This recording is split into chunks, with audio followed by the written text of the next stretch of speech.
Illum il-ġurnata il-pubbliku rrabjat u mxebba mill-Partit Laburista ta' skemm kien irrabjat għal Partit Nazzjonalista.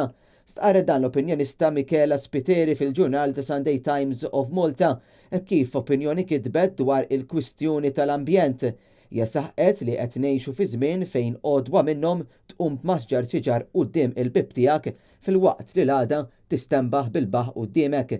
Fid-dawl ta' dan qalet id-demokrazija tfisser li l-pubbliku issemma leħnu dwar x'jiġri lit-toroq u fit-toroq Maltin.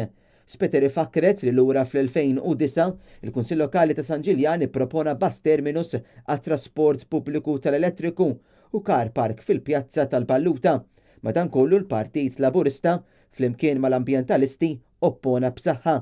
Tajt li issa bħal donnu l-Partit Laburista qed jiġi jaqa' mis-siġar li kienu tant għal qalbu dak iż-żmien. Spiteri insistiet li sissa mal-40 siġra spiċċaw inqerdu fil-waqt li mal-500 oħra mistennija jolqothom l-istess destin minħabba il-proġett tal-Marsa.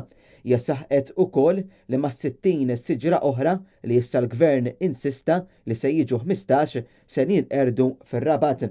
L-opinjonista sqarret li l-Gvern ma jistax joqgħod bidejh fuq zaqqu dwar il-kwistjoni u lanqas qiegħed f'pożizzjoni li jiddetta għaliex is-siġar huma essenzjali għal Gżejjer Maltin, primarjament għaliex jippurifikaw l-arja Maltija li ma huwa l-ebda sigriet li mhux l-aktar ħaġa tajba li għandna fil-pajjiż.